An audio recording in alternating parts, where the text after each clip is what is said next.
জামিয়া ইসলামিয়া রানাবোলা মাদ্রাসার হিফজুল কোরআন সমাপনী হাফেজ ছাত্রদের দস্তারবন্দি পাগড়ি প্রদান উপলক্ষে ওয়াজ ও দোয়া মাহফিল অনুষ্ঠিত হয়। অনুষ্ঠানে প্রধান অতিথি হিসেবে উপস্থিত ছিলেন ধর্ম বিষয়ক মন্ত্রণালয়ের উপদেষ্টা ডক্টর আ খ ম খালিদ হোসেন। বিশেষ অতিথি হিসেবে উপস্থিত ছিলেন মহাপরিচালক সিনিয়র জেলা ও দায়রা জজ ইসলামিক ফাউন্ডেশন বাংলাদেশ আব্দুস সালাম খান ও ঢাকা মহানগর উত্তর বিএনপির সদস্য সচিব হাজী মুস্তফা জামান। ওয়াজ মাহফিলের সভাপতিত্ব করেন সৈয়দ আহমেদ আহ্বায়ক, জামিয়া ইসলামিয়া রানাবোলা। ধর্ম বিষয়ক উপদেষ্টা প্রধান অতিথির বক্তব্য তিনি বলেন, আমার মন্ত্রণালয়ের অধীনে আমি আপনাকে মতলি করে দেব। আপনি যদি ওয়াকফের দলিলটা আমার দেন, এই জায়গা ওয়াকফের, তাহলে আমার মন্ত্রণালয়ের ওয়াকফের রেজিস্ট্রেশনের অধীনে আমি রানাবোলার কর্তৃপক্ষ যারা আমার মন্ত্রণালয়ের অধীনে তাদের নামে মতলি করে দেব। এখানে রাসুল কিছু করতে পারবে না। ওয়াকফের জায়গা যদি সত্যিকারের ওয়াকফ হয়, খুব সম্ভবত ওয়াকফের জায়গা আছে, আপনি ওয়াকফ বিভাগের তালিকাভুক্ত করেন নাই। ওয়াকফের জায়গা রাজুক বরাদ্দ দিতে পারে না। বন বিভাগের জায়গা ডিসি মহোদয় বরাদ্দ দিতে পারেন না। প্রোটেক্টেড ফরেস্ট, রিজার্ভ ফরেস্টের জায়গা ডিসি বরাদ্দ দিতে পারেন না। যাক, আপনারা দেখেন, দলিলপত্র দেখেন। তারপরেও আমি সংশ্লিষ্ট মন্ত্রণালয়ের যিনি দায়িত্বশীল, আপনারা কাগজপত্র নিয়ে আসবেন।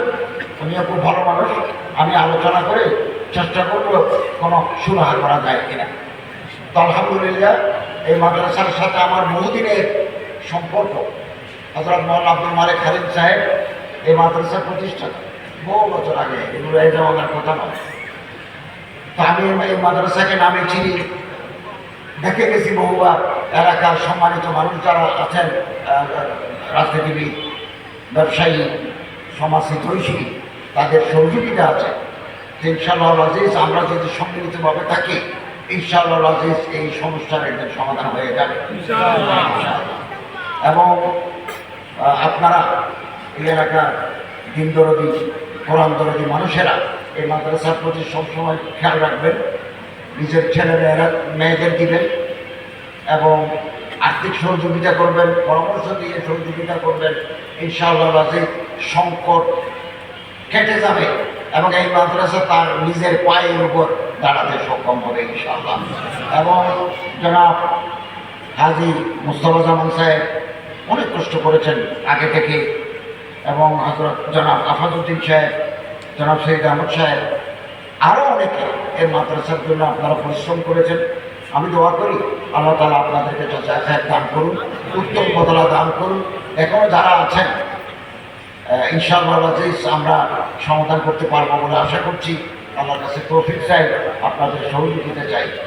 এবং আমার কথা বলে আজকে আমার এই বক্তব্য আব্দুল মালিক খালিদ সাহেবকে আল্লাহ তাআলা হায়াত থাকলে হায়াতে তৈবা দান করুন, হায়াত যদি না থাকে আল্লাহ আসান করে কালেমায়ে তৈবা নসিব করুন।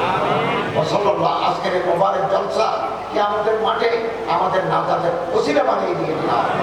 ওয়াসাল্লাল্লাহু তাআলা আলা খায়রি খালকি মুহাম্মদ ওয়া আলিহি ওয়া সাহবিহি আজমাইন বিরহমাতিকা ইয়া আরহামার রাহিমিন। বক্তব্য বলেন, সিস্টেমটা আজরাইলের ছিল দেশে এইভাবে মারা যায়, সেভাবে এটা হচ্ছে হক কথা।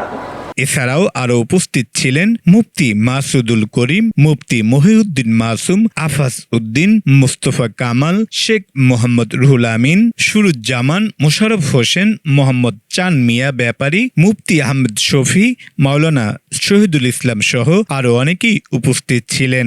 আকর্ষণীয় বিষয় হলো উত্তরা মডেল টাউন এলাকায় 10 নম্বর সেক্টরে 6 নম্বর রোডে 1974 সালে সর্বপ্রথম মহিলা মাদ্রাসা হিসেবে আত্মপ্রকাশ করে।